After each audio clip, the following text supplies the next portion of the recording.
Hello and welcome to the SOS Show Live with Mary Evans. SOS stands for Share Our Stories. I'm your host with a strong belief that there's power in sharing stories. This platform gives people of color a place to have a voice, raw and uncut, to share our stories. Today we have an amazing guest straight from Pontiac. We're going to bring to the studio Michael Crowder. Welcome.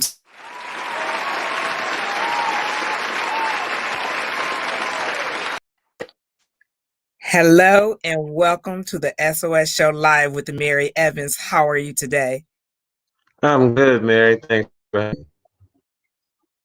Awesome. I hope you say you're doing well. Let's hear that again. I'm doing fantastic, Mary. Thanks for having me. That's what I'm talking about. That's the type of energy I want to see on the show.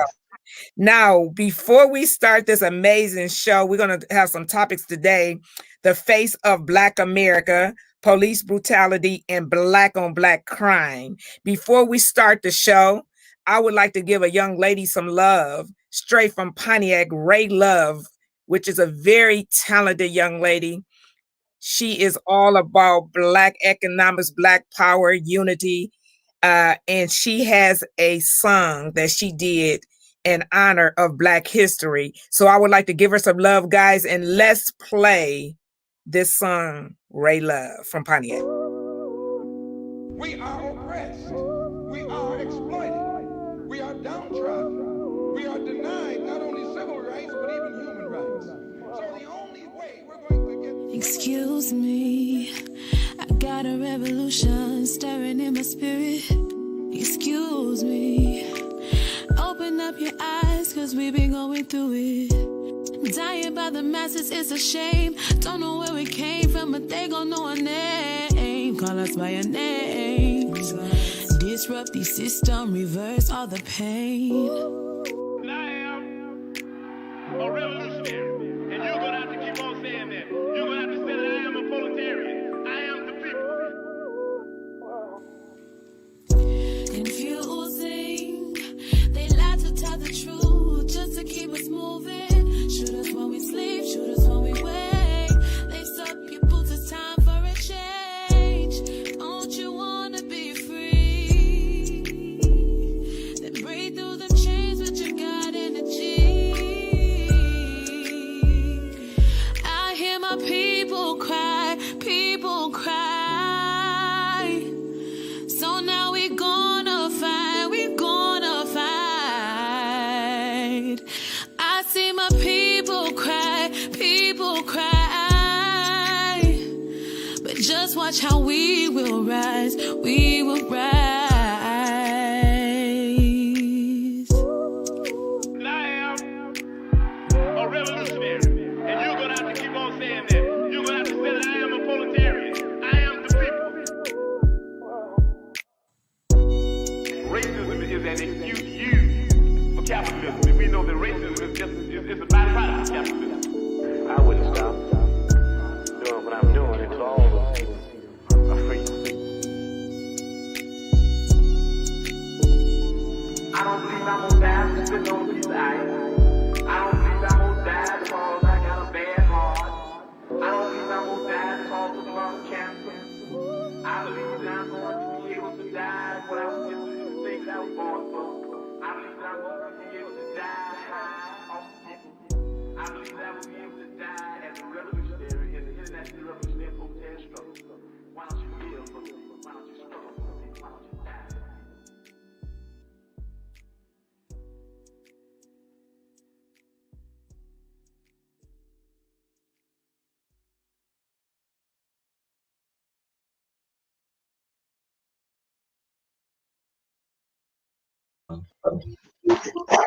That's pretty awesome.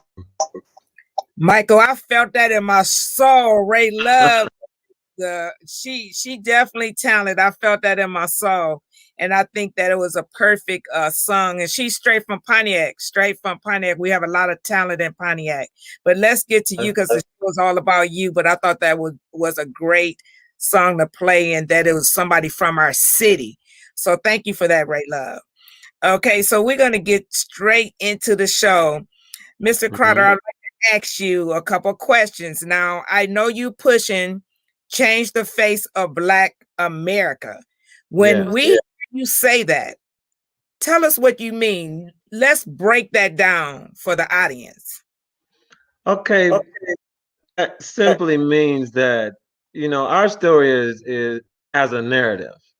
The media portrays us in a certain way, and it kind of fuels the agenda for it's a money thing, and I won't go right into that right now. But changing the face of Black America, we're portrayed very negative in the media, and so to change the face of Black America will give us a new narrative, and we have to produce that ourselves.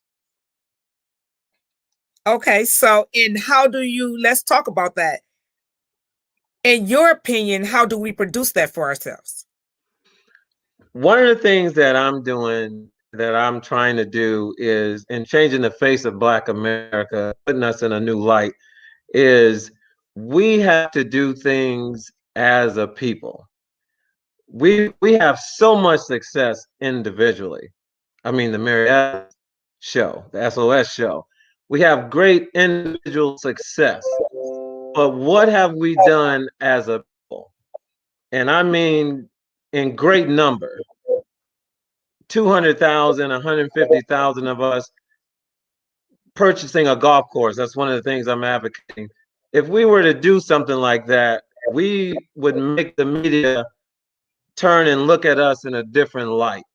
That's my thing, is to try to see us in a new light, doing something positive, where we have protesters, we have people that are, you know, doing things for Black America, but I'm going in a different direction to where we're starting to put out some very positive public news about what. Okay, so Michael, I want people to hear you very clearly. Turn your volume down just a little bit. Sometimes that echo out because this is a real deep show, and I really sometimes the streaming you can't help it. There's so many people streaming because of the pandemic. But I'm gonna go a step further. So, Michael, we hear people say all the time, if Black people came together, you know, if we were more united, that's something that we hear all the time. What I'm looking for is bringing together like-minded people. Like, you know, have you ever heard the saying, sick and tired of being tired? We preach the same thing over millions of platforms. But what I want to talk about is a solution. When we bring topics to the SOS show, it's just not talk about what we should be doing and what we don't do. We don't unite. We don't come together. We compete. I'm looking for individuals, anybody that want to be on the show, and we're going to have several shows with you. It's time for us to start putting together this strategic plan to change the narrative, because we already there knowing what we should be doing and what we're not doing. So I was so happy to hear from you, because it sounds like you trying to put together some type of plan to change the narrative. I'm so tired of talking about it. I want to be about it. The city of Pontiac, we have some amazing people. So in the second show, we're going to break down solutions and ideas of how we can change that. Do you agree? I totally agree, and that's one thing that got me going. We talk about it, and I was so excited when I actually came up with a plan, something we can actually do, and that's dealing with us. And one of the things I want to say is that, you know, we have a oppressor, we have an enemy, but the fight is with us. We have got to start realizing that we are our own solution. And my plan will, once we get it going, I think we can really change the face of Black America. We really can. Okay. So we can roll that plan out. And that's how we'll get people to come on to watch other shows. I think just like myself, people in the audience are tired of hearing what we're not doing and what we should do. And we're looking for the solutions. So I believe that what we can do is, you have a plan that you believe that can work. we set out that plan and we start talking about and breaking it down on the show in segments, because I can't watch another show talking about all the things we do. It's just, I'm just so done with it. And one of the reasons that I wanted you on the show is because you told me you had a plan. And the day is to let people know you have a plan. And Michael, you did better than a lot, because it's very few people that call the show and have a plan. They could tell me about all the things that's happening, but they don't have a plan. And what I plan to do with you is to roll this plan out on the SOS show, but we hit them in small segments at a time. But today I would like for you to at least tell me the beginning. What is step one in your plan?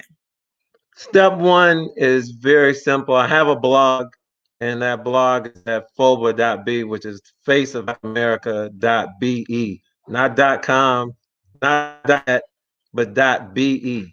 And in my blog, I state what the plan is and how it works.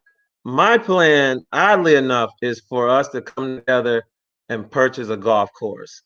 And when we do that in great number, coming up, Mary, we always thought there's a millionaire. Go to that millionaire and see if they will finance your idea.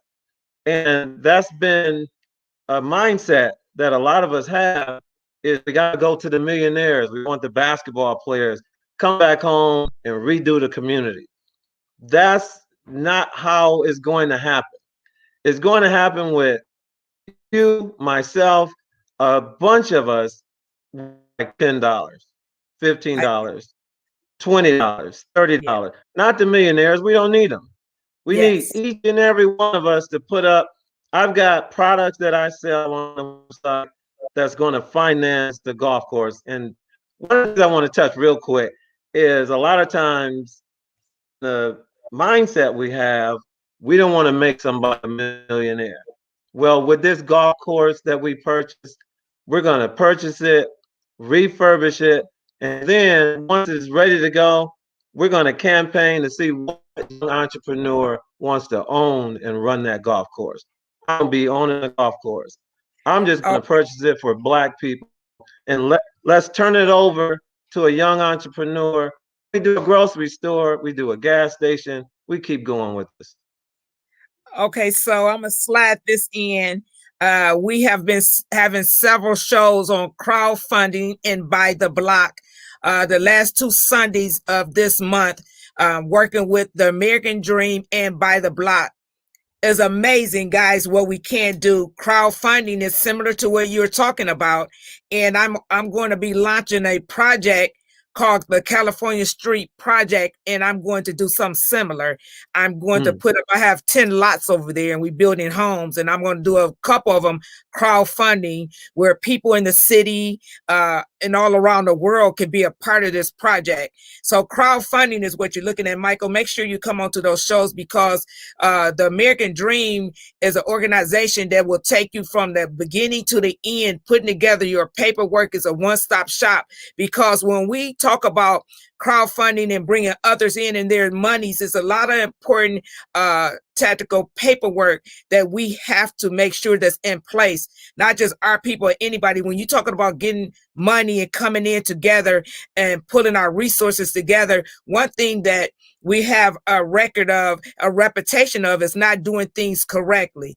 And that's for everything that we do. We have to make sure that we do the correct paperwork, and we have to show them we can be the head and not the tail. We do not have to go to banks begging for money to be rejected. We can have 750, 800 credit scores and they still tell us no. They'll give you money for a college degree before they'll give you money for a business. We already know that, because it keeps us in debt. What we're going to do is see, can we educate our people and do some things like you're talking about coming together. But one of the words they use is crowdfunding. So you want to start with this golf course. What made you jump into, say, my first project would be a golf course? What was your mindset when you decided the golf course?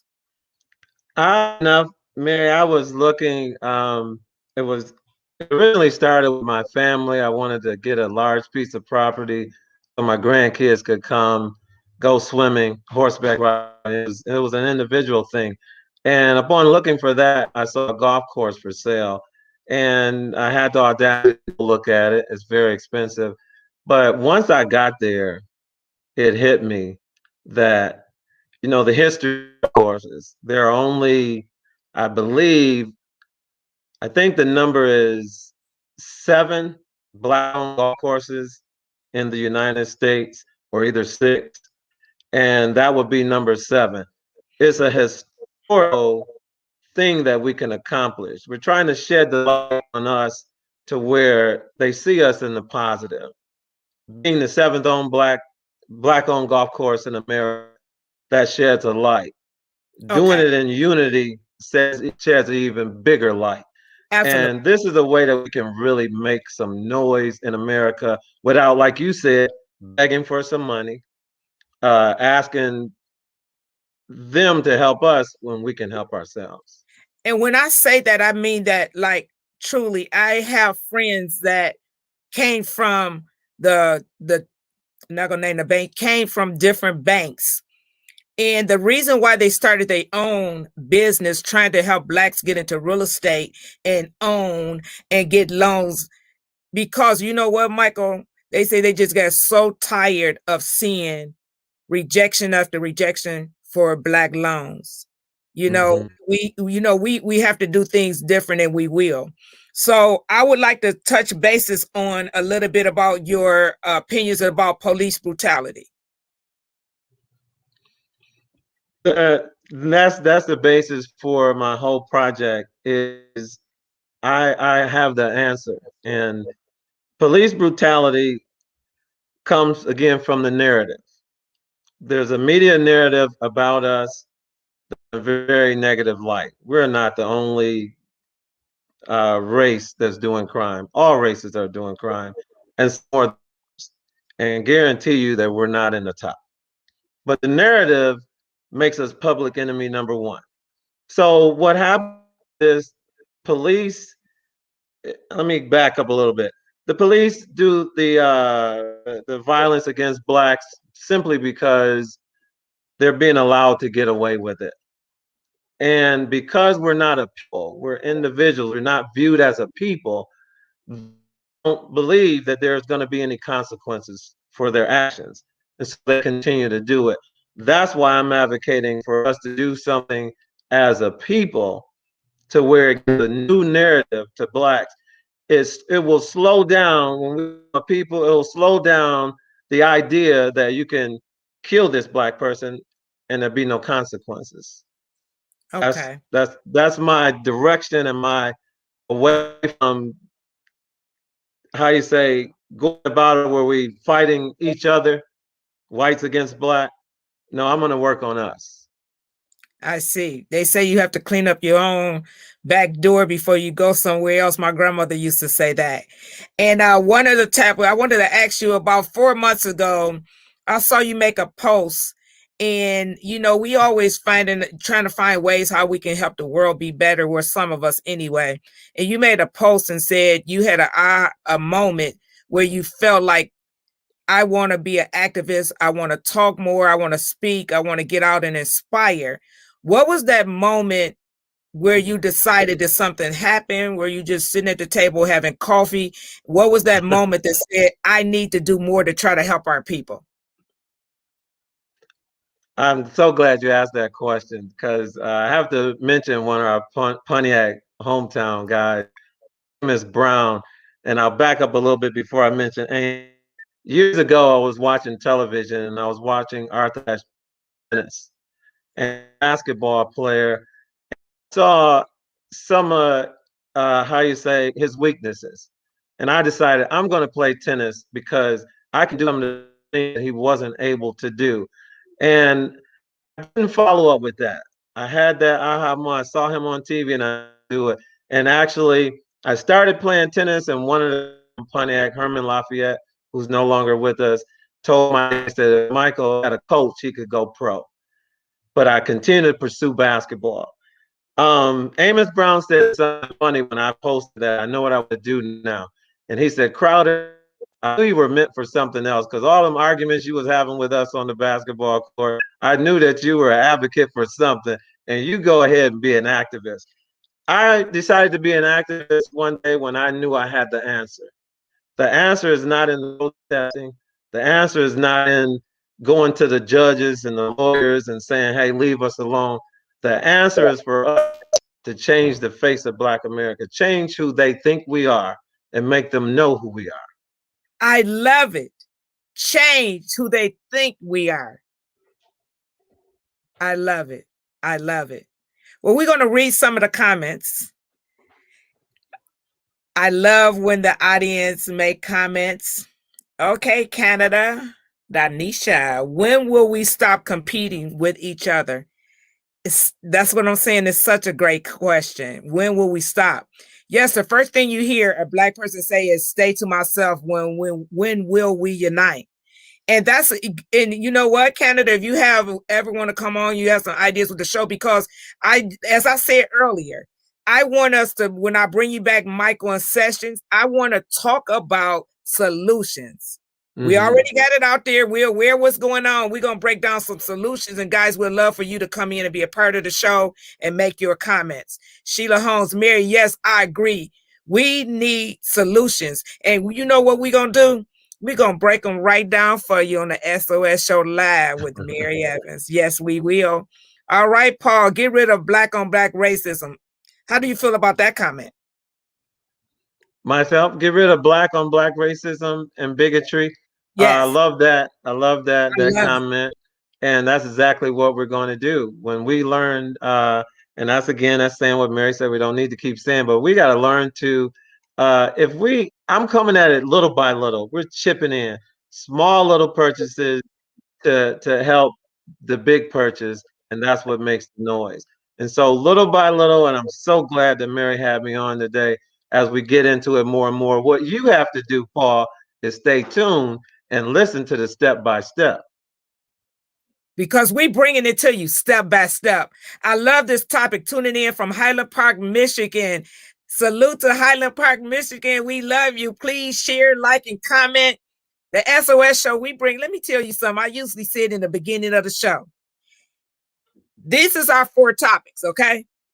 Educate, motivate, inspire with a little entertainment. Because we bring that Soul Southern Saturday on Saturdays and Wind Down Wednesday. We got a wind down, and on Saturday, if you like some soul music, we bring it to you. We're not playing on the SOS Show. So remember this, Michael. We're going to educate, inspire, motivate, and drop some entertainment on you. But we can do all of those things and put it in a package and change lives. This platform is for a voice for Black people to bring solutions, problems, and solutions. We're not going to just talk about the problems. We're talking about solutions. So I appreciate, yes, I want you to know next week, we have an amazing topic. Queens collaborate on Tuesday at 7 p.m. Look at them queens. Look at them queens straight from Pontiac. Regina, Queen of Carlos, and T. Nicole. We're going to come to you because we have, it's women. This month is for us. March is Women's Month. So listen to this, Michael. We're going to come back. Okay. Different parts of the show. Yeah. I need for you to be ready to break this thing down to us because we already told them we done talking about all our problems. We want to talk about solutions. So together, you and I gonna break some solutions down. I'm so the happy. Audience get an opportunity to come in, give us their comment, and add on to the solutions. Right. Because and I say this one thing is, if you want to play the game, you got to be ready to put some change in it. You got to be ready. The new word tonight is hashtag solutions. We're going to break down solutions. I just wanted to introduce you to the audience and let them know what they have coming. And from this day forward, the next shows will be talking about solutions. Do you have anything else you would like to say to the audience? Make sure you go to FOBA.be, FOBA.be, and check out the blogs, and I'll be putting stuff on there every week. I'm excited to have you on. I look forward to the next show. Guys, share, comment, and we can make something happen. We can, because this is a platform nobody controls but me. When you start taking the money from other folks, they try to tell you what you can drop on the show. This is a show just for us, a Black platform, Black voice. Thank you, guys. Have a good evening, and thanks for tuning in, and have a great evening. Mary, you're awesome. Thank you.